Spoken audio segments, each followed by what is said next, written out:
você pensa no livro de Ruth, o que é que vai à sua memória?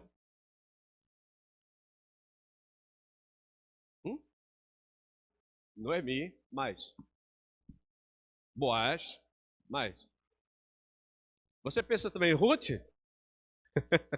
É só Noemi, Boaz e Ruth, não?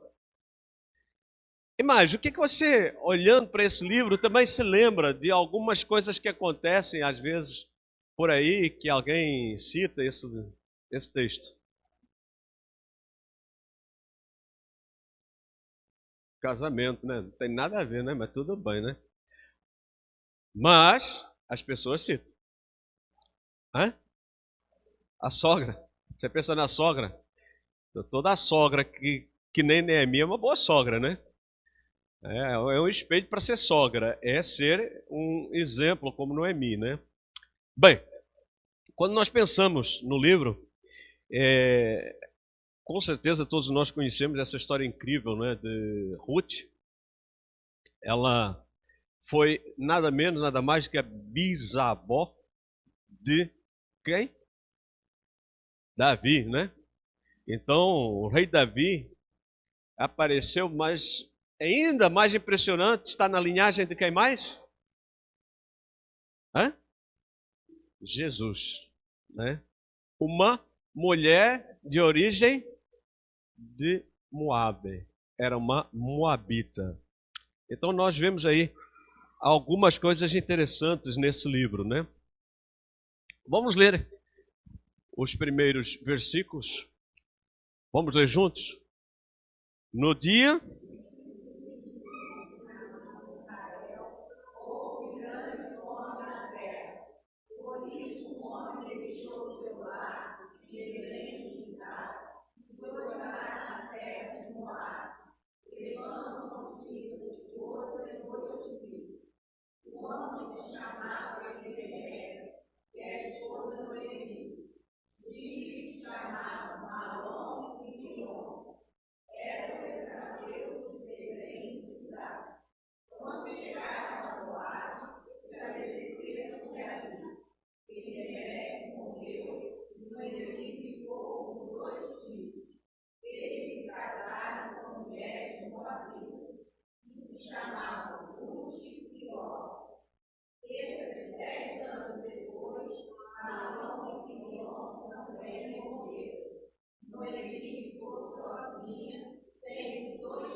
você pode imaginar a situação desse casal, a situação dessa mulher, a situação desses filhos. Aqui em 5 versículos você retrata mais ou menos uns 15 anos, talvez. É muito tempo em 5 versículos, né? Pelo menos 10 anos até a morte dos filhos, depois que morreu Elimeleque. Mas enquanto ele se deslocou, estabeleceu e ficou ali morando, com certeza alguns anos se passaram. Então, a história de Ruth se passa no período dos juízes, como nós vimos aí. Diz que havia uma grande fome em Israel e Elimeleque saiu com a família e foi para Moab. Mas nós devemos ter em consideração que Israel sempre vivia mergulhado em corrupção moral, apostasia espiritual e infidelidade a Deus. E as personagens principais são Ruth, Noemi e Boaz. E aqui o propósito mais evidente do livro é o cuidado e a soberania de Deus por seus filhos ou com os seus filhos. E é importante, irmãos, nós olharmos este livro, ele entra dentro do livro de Juízes. Em algum momento na história do livro de Juízes, entra a família de Boaz. Possivelmente quase no finzinho, não é? Lá no finzinho, por quê? Aparece o nascimento de Davi, algumas gerações depois, né? 2 gerações depois, né? Obed nasce e depois nasce Jessé e aparece Davi. Então, a importância de nós olharmos e vermos que na história de Ruth é uma história em que os juízes, eles vieram para libertar o povo por causa do pecado, ou seja, Israel vivia mergulhado nessa corrupção moral, apostasia espiritual e infidelidade para com Deus. Isso aí parece que é uma constante também da chamada igreja, né? Às vezes nós olhamos para o mundo, né? Olhamos para a história do mundo, de história do Brasil, e a gente diz assim, o Brasil, os Estados Unidos, eu não sei quanto, mas nós temos que olhar a igreja de Cristo Jesus, assim como olhamos Israel. Por quê? Os povos já à volta de Israel, eles já viviam nessa lama. Agora, estranho era Israel viver nessa lama. Isso mostra claramente como a igreja de Jesus Cristo pode entrar nessa decadência. A igreja de Cristo pode começar a fugir. E nós hoje vivemos isso, né? As atualizações da Bíblia, né? As pessoas dando opiniões. Eu fiquei chocado, literalmente chocado. Eu sempre gostei muito do Caio Fábio. Mas o último vídeo que eu vi dele me decepcionou ao ponto de dizer assim, aonde é que esse homem está? Aonde é que esse homem está? Porque fizeram uma pergunta para ele sobre LGBTQ+, não sei quanto, lá dessa história toda. E ele disse assim, eu tenho um filho que é gay, é um homem de Deus. Ele é religioso? Não, ele é um cristão autêntico. A minha neta mais velha é lésbica e vive com uma mulher. A menina é linda demais. Eu olhei para aquilo e disse, aonde foi que eu me perdi nessa história desse homem? Porque eu conheci ele pessoalmente. Aonde foi que no meio dessa história eu me perdi, que eu não encontrei esse homem? E ele começou a falar essas coisas doidas. Porque a Bíblia é bem clara, é você só abrir em Romanos e ver que isso aí é um espírito que atua no filho da desobediência dado por Deus. Ou seja, mudaram a natureza natural de Deus para se inflamar uns com os outros, homens com os homens, cometer tropeça em seu coração. Ou seja, a corrupção do povo de Israel, como nós lemos aqui, é a corrupção da igreja hoje. E nós, às vezes, uma vez mais, nós ficamos assim, achando que não, isso aí não acontece com a igreja, que não acontece no nosso meio. Irmãos, está havendo a reforma da declaração doutrinal da Igreja Batista do Brasil. Bom, eu já vi absurdos. Eu falei com o pastor Jacó, vocês colocaram isso para a comunicação, para o povo falar. Vocês vão ouvir rodos de absurdo. Isso é... Eu disse, jamais você dá pérola para porcos. Porque já estão dizendo que está abrindo abertura para a entrada dos homossexuais e para outras coisas piores. Ou seja, olha a forma como as pessoas veem, que já estão contaminando outros, que não tinham nem visto isso, para dizer, nós passamos por um momento parecido com o povo de Israel, em que há fome, e as pessoas estão indo procurar comida em lugares que não são próprios. E nós estamos vendo que quem começa a meditar muito na palavra de Deus, insiste na leitura da Bíblia, não tem muito sucesso, não. As pessoas que insistem na leitura da Bíblia, na oração, na meditação, na prática, não tem muito sucesso, não. Sabe por quê? Porque as pessoas não gostam disso. Dá muito trabalho ler a Bíblia e aplicar a nossa vida, né? Não é somente ler, é aplicar.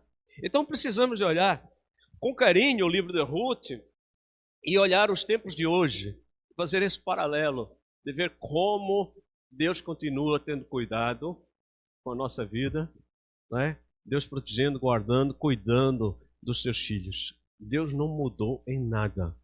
O Deus que era o Deus de Ruth, de Noemi, de Boaz, de Davi, de Paulo, dos apóstolos, dos irmãos nossos ao longo desses 2000 anos, é o mesmo hoje aqui conosco. Amém? Por que será que Elimelec tomou essa decisão? É o que nós temos hoje. Eu sei o que é melhor para mim. Hoje as pessoas têm a palavra de Deus, têm o Deus da palavra, mas eles simplesmente dizem, eu sei o que é melhor para mim. Naquela época não havia rei Israel e cada um fazia o que parecia certo. E nós vivemos tempo assim. Nós dizemos, olha, a Bíblia ensina isso, eu sei o que é melhor para mim. Mas Deus está dizendo isso, eu sei o que é melhor para mim. Mas meu irmão, olha bem a escritura. Não, mas não é bem assim, eu sei o que é melhor para mim. As pessoas hoje, elas jogam a palavra de Deus fora e começam a andar no próprio caminho. Só que nós sabemos que o melhor para mim, que não seja de acordo com a palavra de Deus, Deus não mudou. Deus não mudou. Deus continua o mesmo ontem, hoje e será eternamente. Então, é muito importante, ainda que Israel estivesse sendo invadido pelos midianitas. Lembra-se de Gideão? Onde é que Gideão estava? Lá no lagar. Por quê? Os midianitas invadiam. Mas invadiam por quê? Porque o povo desobedecia e Deus permitia. Deus permite que coisas venham até a igreja. Numa conversa teológica com o João Guilherme, na profundidade, ele me dá nó. Que ele comprou um livro de um teólogo, filósofo americano, cristão. E por que que o mal, se Deus é bom, por que que existe o mal? E ele estava falando, ainda que o mal venha, ele vem porque Deus quis que ele viesse. Eu disse, é verdade, filho. Então, no fundo, tudo é por causa de Deus. Eu disse, também é verdade, meu filho. Ou seja, você está vendo a guerra que está acontecendo na Europa? Na Europa não, entre a Rússia. É por causa do Putin, por causa de coisas históricas, por causa de tudo? É, mas é porque Deus quis. Deus permitiu. Deus quis, permitiu e aconteceu. Porque se Deus não quisesse, não permitisse, não aconteceria. É isso que nós vemos aqui. Na época não havia rei, cada um fazia o que parecia certo e Deus permitia isso. E o que acontecia? Para punirem, mandavam os midianitas, iam lá, destruíam e faziam, até que o povo se vergava perante Deus e confessava. Olha o que aconteceu no Chile. O Chile dormiu na calçada, acordou e agora está lá discutindo que quer a expulsão do presidente.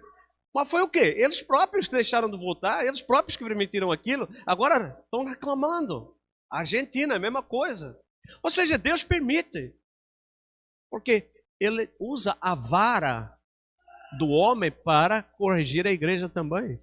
Você acredita que a igreja de Jesus Cristo não recebeu a vara de Deus também nessa pandemia?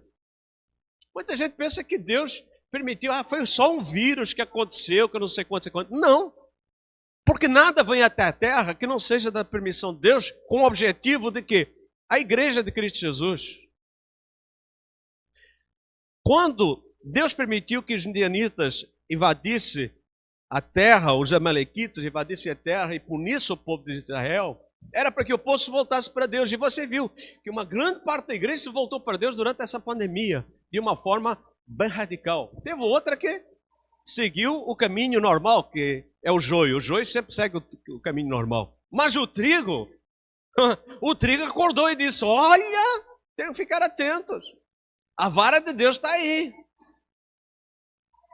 Se nós não acordarmos para isso, irmãos, vamos ficar que nem joio. Só vendo a banda passar. Então, por que Elimelec tomou essa decisão? Tinha tantas milhares de pessoas ali. Por que só ele foi lá para Moabe? Talvez ele tivesse medo dos inimigos. Talvez ele tivesse uma falta de fé. Não sei, não podemos nem assim falar sobre o quê, porque o nome dele declara, meu Deus é rei. Se o meu Deus é rei, por que eu tenho que ir para Moabe? Por que eu tenho que ir para outro país? Era de esperar que ele agisse conforme Provérbios, confie no Senhor de todo o seu coração e não se apoie em seu próprio entendimento. Reconheça o Senhor em todos os seus caminhos e Ele endireitará as suas veredas. Não seja sábio aos seus próprios olhos. Tema ao Senhor e evite o mal.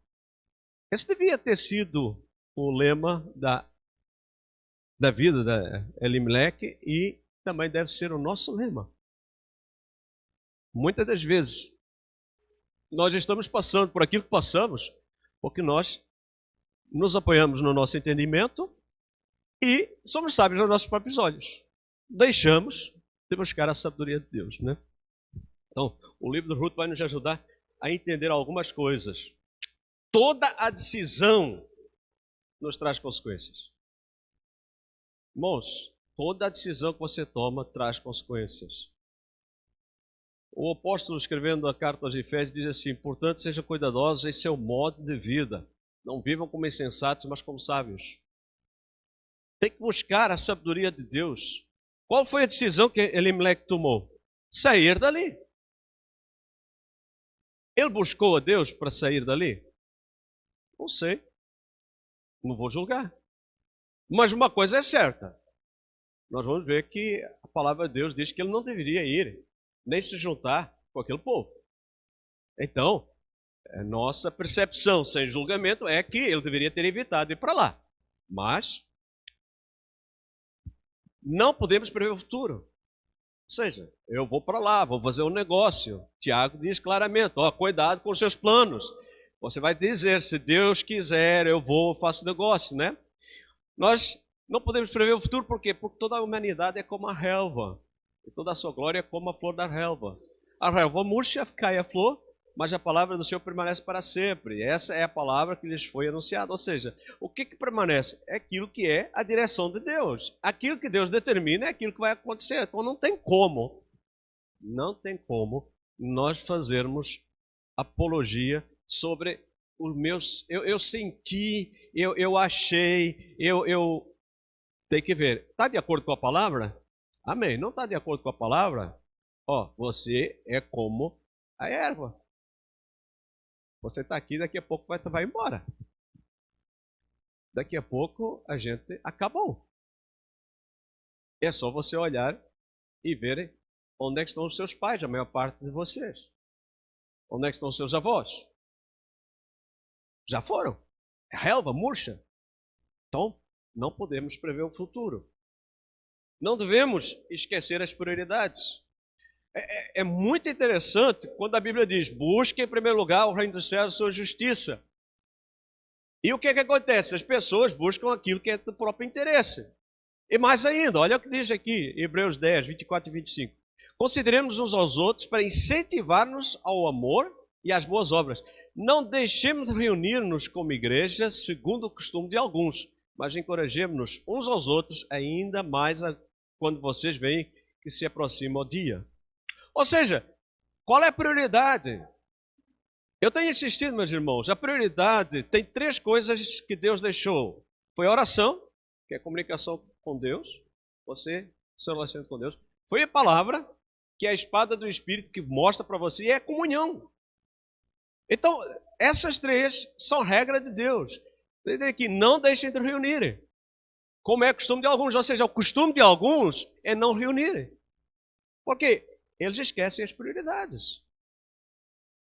Salvo raras exceções, a gente não se reúne, mas devemos evitar ao máximo a não comunhão. E tanto que nós gostamos tanto do Salmo 133, o que é que diz?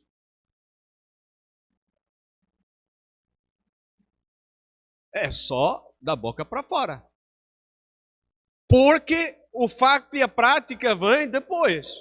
É bom e agradável que os irmãos vivam em união, porque ali o Senhor ordena a bênção. Se não houver comunhão, não há bênção. Então a gente tem que saber o que nós estamos buscando. E encorajar-nos. Né? Devemos encorajar uns aos outros. E ter o cuidado. Porque se nós não tivermos esse cuidado, as consequências, elas são graves. Sempre tem consequências, irmãos. Não devemos negligenciar as consequências de nos afastarmos de Deus. Elimeleque transgrediu as instruções de Deus. Nenhum amonita, moabita ou qualquer dos seus descendentes, até a 10ª geração, poderá entrar na Assembleia do Senhor, pois eles não vieram encontrar-se com vocês com pão e água no caminho, quando vocês saíram do Egito. Além disso, convocaram Balaão, filho de Beor, para vir de Petor, na Mesopotâmia, para pronunciar maldições sobre vocês. Esdras e Neemias combateram o casamento misto. Elimeleque, por este versículo aqui, já vemos que ele desobedeceu claramente ao mandamento do Senhor. Ele saiu da terra dele e foi, e o que é que fez? Em primeiro lugar, ele não sabia o futuro, acabou morrendo. Depois, os filhos dele casaram com moabitas. Salomão depois fez essa, dizem Eles dizem que Salomão foi o homem mais sábio da terra, e eu não queria a sabedoria dele nem de graça. Porque ele, no final da vida dele, fez as coisas mais absurdas que um homem pode fazer. Deixou o coração dele amolecido pelas mulheres ímpias que ele tinha casado, construiu. Construiu o quê? Postes ídolos, estátuas, para cultuar os outros deuses. É mandamento do Senhor, não é opção. O mandamento do Senhor é nenhum amonita ou moabita, ou qualquer dos seus descendentes, até 10ª costa, poderá entrar na Assembleia. O que é entrar na Assembleia? É casar. Mas por que Deus permitiu Ruth? Porque o coração dela era convertido. O coração de Ruth estava convertido ao Senhor. Órfã não era convertida. Tanto que ela voltou para os seus pais, para o seu povo, para os seus deuses. Ruth disse: o teu Deus é o meu Deus. Mas por que permitiu mulher e não homem? Porque a semente que passaria era do homem. A mulher não tem semente. Ela tem o óvulo que recebe a semente. Ela é fecunda. Então há aqui um mandamento que não pode ser negligenciado. Não vamos entrar em detalhes, que não é genética, nem geneticismo aqui, mas assim, há um problema sério. O povo de Deus, quando foi para a Babilônia, e quando voltou, eles voltaram com casamentos mistos. Esdras e Neemias foram radicais. Neemias chegou ao ponto de bater nos homens que tinham casado com mulheres estrangeiras. Arrancou cabelo e barba deles. Tem gente que olha a Bíblia com muito romantismo, eu já falei. Ai, nós não podemos ser assim. Ah, não podemos ser tão radicais. Ah, não podemos falar assim, não podemos ser assim. Ah, vai lá com Neemias, ver o que vai ser. Saiu no tapa, chutando todo mundo. Vai lá dizer que ele estava errado. Vai lá ver com Esdras, o que aconteceu. O que está faltando hoje é seriedade na palavra de Deus. Hoje você faz de tudo para não se ofender. Coitadinho das pessoas, vai ofender, vai machucar. Eu falei já, e volto a dizer, Jesus Cristo foi um dos primeiros a usar palavras bravas, radicais. Apartai-vos de mim, malditos, para fogo eterno. Tem palavra mais dura que essa? Ele disse: para que vocês me procuram? Perguntou o João. Vocês são uma raça de víboras. Olha bem. Sepulcros caiados.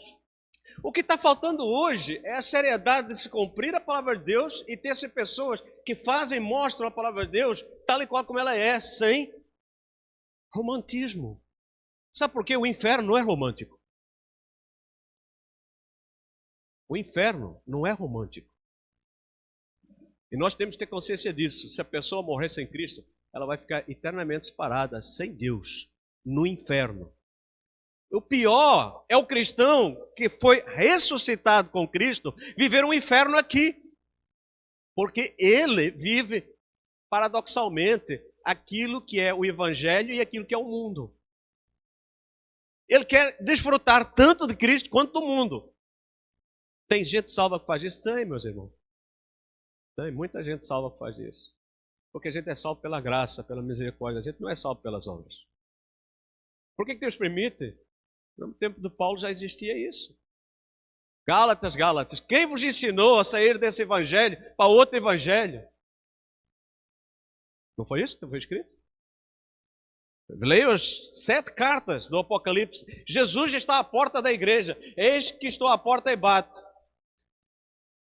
Como eu falei, tem gente que usa esse versículo para pregar o evangelho para as pessoas.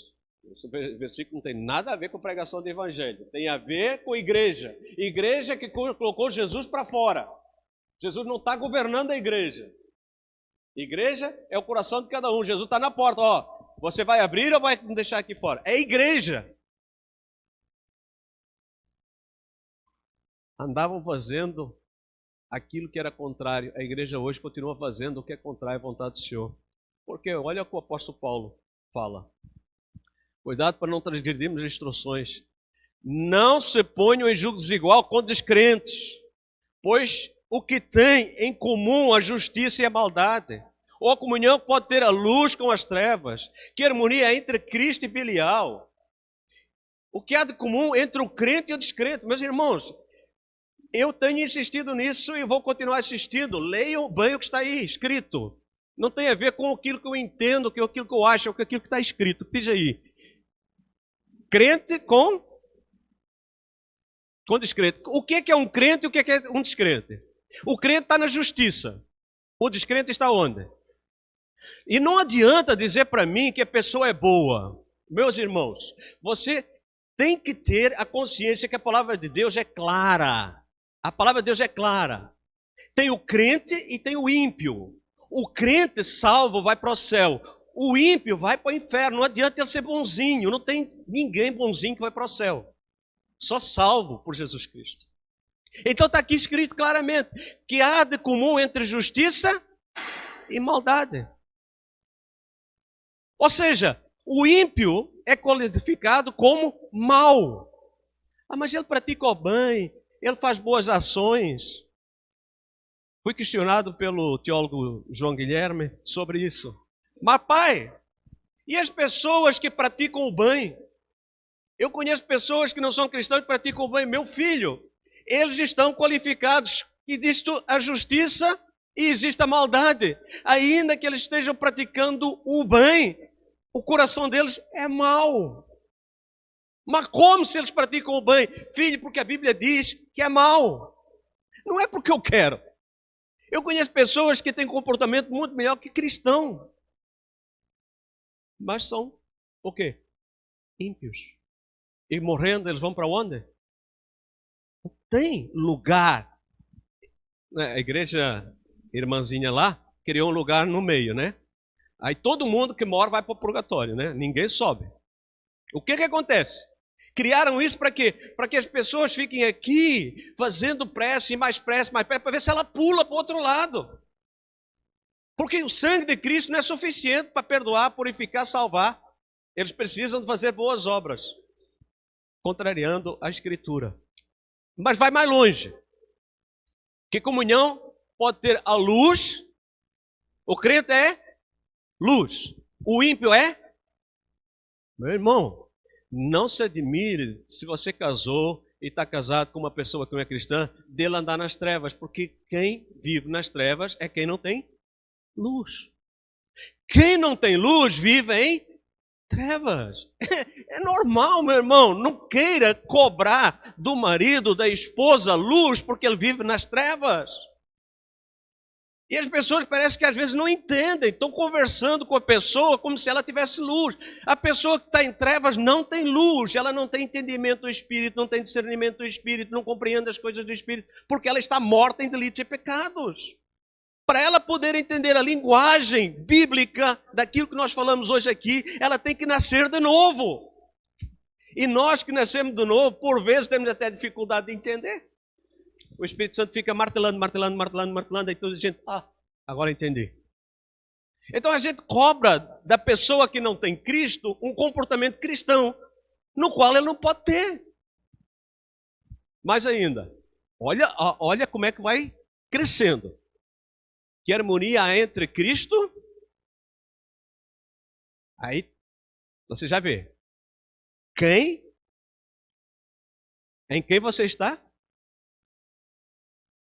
Você está em quem? Em quem está aquele que não nasceu de novo?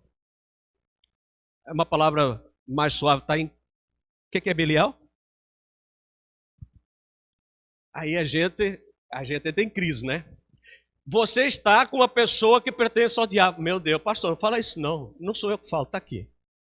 Que harmonia há entre Cristo e Satanás. Ele só veio aumentando. Justiça, maldade, luz, trevas, Cristo e Belial. Que há em comum entre o crente e o descrente? O apóstolo Paulo pergunta. Olha para trás e vê. Que há em comum entre um crente e um descrente? E o nosso amigo lá, o Caio Fábio, disse, não, está tudo igual. Isso é mentira. Caio Fábio mentiu. Eu fiquei decepcionado, 1000 vezes decepcionado com aquela palavra dele. Eu conheci ele falando a verdade. e conheço ele agora falando a mentira. Como pode? Não sei, meu irmão. Não sei. Não me pergunte que eu não consigo entender isso. Eu conheci pessoalmente. Eu ouvi, conversei, mesa, comendo junto. E ele era tudo contrário ao que ele agora afirma. Que comunhão. Por que a igreja passa? Por que os crentes passam por casa? Porque eles decidem fazer o que eles querem. Eles não seguem as orientações de Deus. Eles não querem que Deus governe a vida. Eles querem governar a própria vida. E o que deixa? Deus deixa as pessoas fazerem. E o que acontece? O que elas estão passando. O que aconteceu com o Elimelec? Morreu. Aonde? Na terra distante. No meio do povo ímpio. E o que eles arranjam? 2 esposas do povo judeu? Não, do povo ímpio. Ah, mas Deus teve misericórdia e Ruth foi diferente. A misericórdia de Deus não significa que me dá liberdade para eu fazer as minhas escolhas baseado na misericórdia que Ele teve exclusivamente por uma pessoa. Tem gente que passa o inferno da vida porque decidiu fazer a coisa errada e pede oração, mas não consegue se consertar em primeiro lugar pedindo perdão a Deus pelo erro que cometeu. Ela não se arrepende do erro que cometeu lá atrás, desobedecendo a Deus, desobedecendo aos mandamentos do Senhor. Ela quer consertar hoje, mas não quer consertar lá atrás. Onde é que tem que ser consertado? Lá atrás. Quando começou a desobedecer, quando começou a caminhar em passos largos, em tomando decisões levianas que levaram ao que está acontecendo hoje. Por isso, quando você estuda o livro de Ruth, você não fica só vendo coisa bonitinha, não. Você vê aquilo que a igreja hoje, ao exemplo daquela igreja do passado, fez e nós estamos ainda fazendo. Porque achamos que nós podemos tomar as nossas resoluções. Por isso, o apóstolo Paulo, escrevendo aos Coríntios, diz: aquele que não sabe discernir o corpo de Cristo, tem entre vós muitos fracos, doentes e não poucos os que dormem. Muita gente pensa que é só da ceia. Não, ele usou aquilo na ceia para que a nossa consciência fosse ativada constantemente nas decisões que nós tomamos.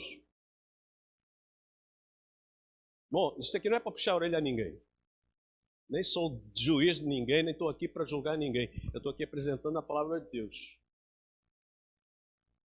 Aqui somente quero falar a palavra de Deus. Você pode discordar de mim naquilo que eu falar, mas não discorda da palavra de Deus, porque você vai contra aquele que a inspirou, preservou e a trouxe até hoje.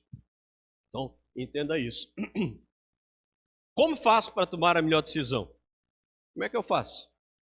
Simples, irmão. Busque a direção de Deus em primeiro lugar. Como? Simples. Se algum de vocês tem falta de sabedoria, o que tem que fazer? Peça a Deus que a todos dá livremente, de boa vontade. Meu irmão, tudo o que nós temos que fazer na vida é buscar a direção de Deus em primeiro lugar. Em primeiro lugar. Eu me recordo quando eu estava indo para o seminário lá em Portugal, que eu disse para Deus assim: Senhor, eu não quero namorar mais ninguém. Eu quero que o Senhor me apresente a mulher com quem eu vou casar. Ah, teve tentação, apareceram umas bonitinhas, eu não sei quanto, umas oferecidinhas, umas de gracinha, outras não sei quanto. Sempre vai aparecer. Mas um dia chega lá uma pessoa. E quando eu bato o olho, Deus fala: é essa que eu escolhi para tu casares. Tem gente que hoje ainda diz assim: não, Deus não faz isso não. Eu disse: ó, tudo bem, pode não fazer contigo, mas fez comigo. Deus fala claramente, porque eu tinha um propósito diante de Deus. Senhor, eu não quero machucar-me, nem quero machucar. Por quê? Um relacionamento, você começa um relacionamento com uma pessoa, termina, os dois ficam machucados. E principalmente a mulher que é mais sensível, fica mais. Então nós vemos quantas mulheres estão machucadas hoje por causa de relacionamentos do passado que foram traumatizantes. Então o meu conselho é: busque a direção do Espírito Santo. Para que ficar namorando? Para que ficar à procura? Para que ficar experimentando? Só dá errado. As nossas decisões que não são tomadas sobre a direção do Espírito Santo só dá errado. Aqui, se algum de vocês não tem falta de sabedoria, peça a Deus. E ela será concedida. Peça, porém, com fé. E eu pedi com fé. Irmãos, quando Deus disse assim, é ela. Eu disse, hã? Brasileira? Hã? Você pensa que uma vez passou na minha cabeça casar com uma brasileira? Não é preconceito, mas você vai imaginar, você está aqui, casar com um japonês? Que vem do Japão e chegar aqui? Tem nem lógica.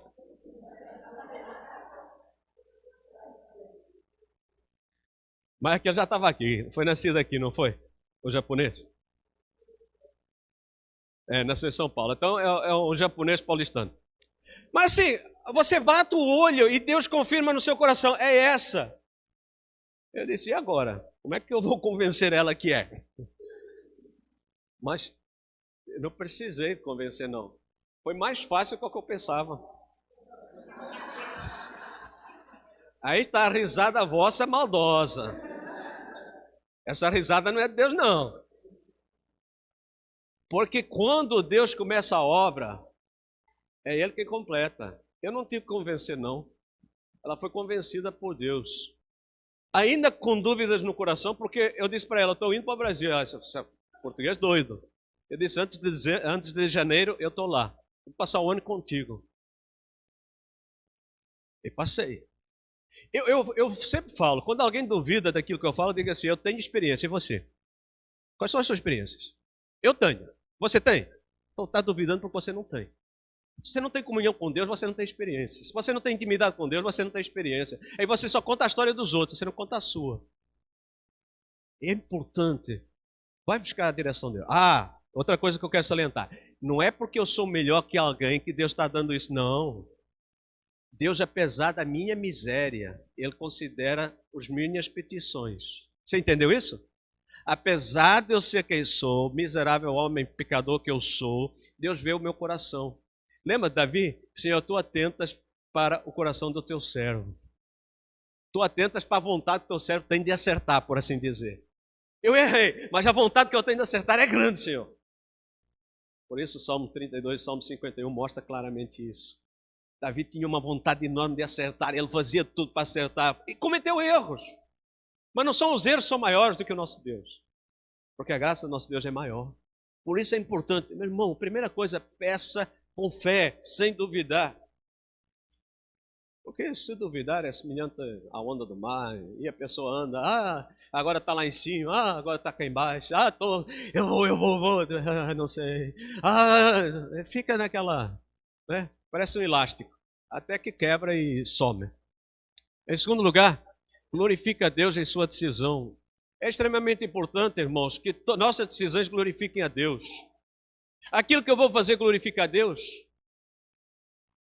Aquilo que eu estou fazendo glorifica a Deus, diz claramente, quer vocês comam, bebam, façam qualquer outra coisa, eu insisto muito nisso, ou façam qualquer outra coisa, façam tudo para a glória de Deus. Não se tornem motivo de tropeço, nem para judeus, nem para gregos, nem para a igreja de Deus. Meu irmão, o que você está fazendo, está trazendo tropeço para alguém? Está trazendo algum problema? Presta atenção, glorifica a Deus com a sua decisão. A sua decisão glorifica a Deus, traz edificação para a igreja, leva as pessoas a glorificar a Deus, ou está atrapalhando? Submeta seu coração ao Senhor. É muito importante, sonda-me, ó Deus, e conhece o meu coração, prova-me e conhece as minhas inquietações, vê se há em minha conduta algo que te ofende. Nós temos que fazer esse questionamento. Senhor, eu não sei, mas às vezes eu posso estar fazendo uma coisa errada, me ajuda. Submeta a sua decisão aos mandamentos do Senhor. É extremamente importante. Se vocês me amam, obedecerão aos meus mandamentos. Irmão, você quer andar de acordo com a palavra de Deus? Está aqui. Elimeleque, ele falhou, feio, foi para a terra estranha, morreu, largou lá os filhos também, e Deus, na sua infinita misericórdia, para consolo de Noemi, lhe deu uma nora convertida, porque quem converteu Ruth foi o Senhor quis que ela fosse na sua linhagem, para mostrar a sua graça e a sua misericórdia. Por isso é importante, irmãos, não esqueçam. Estamos começando hoje o primeiro estudo. Outros virão pela frente. Abram o seu coração. Este primeiro foi sobre a história de Elimeleque, né? Este aqui foi mais duro. Mas os próximos serão mais softs. Mas é importante começar com esse aqui, para nos despertar para uma coisa. Com Deus não se brinca. Com Deus não se brinca. Tá? Então, o próximo estudo, dia 27/7, se Deus permitir, vamos falar sobre oportunidades. Agora sim, né? Agora vai melhorar. Vamos ver as oportunidades que Deus concede. E aqueles que aproveitam as oportunidades, não aqueles que ficam orando. Né? Ficam orando e não fazem nada. Né? Tem as duas questões. Eu oro e faço. Ora, ação. Se eu não estivesse lá naquela igreja, se a Rosângela não tivesse ido naquela igreja, nós não teríamos nos encontrado. E agora é uma história, né? Afetou um montão de gente a nossa história. Para bem e alguns menos bem, né? Alguns ficaram não tão bem, que é exclusiva minha, todo mundo perdeu, né? Então, vocês entenderam, né? Quando você casa, você se torna exclusivo de uma pessoa só, pronto. Os outros perderam todos. Todos perderam. Eu fui o único que ganhei. Então, assim, a nossa vida aqui na Terra é de escolhas, irmãos. Não sei, talvez a palavra tenha sido espada hoje, mas espero que seja também consolo do Espírito Santo, para não nos esquecermos de andarmos conforme a palavra do Senhor, não nos desviarmos nem para a direita nem para a esquerda. Amém? Senhor, nós te agradecemos por esse encontro nessa manhã, pela reflexão na tua palavra, e por nós olharmos e vermos a história da tua misericórdia, da tua graça. Apesar das escolhas que os homens fizeram no passado, o Senhor continua revelando um ato de misericórdia, de consolo, de mudança de história, porque o Senhor sempre se vai glorificar, ainda que o homem cometa erros. Nós te louvamos porque a nossa vida também tem esses momentos. Nós somos fracos, vacilamos, mas o Senhor olha para nós e sabe o nosso desejo de acertar. Por isso dá-nos força, Senhor, para negar a nós mesmos, tomar a nossa cruz e seguir-te, para não abandonarmos a tua palavra, nem os teus preceitos, mas buscar em ti, somente em ti, a direção do teu Espírito. Nós te louvamos e nós te agradecemos em nome de Jesus. Amém.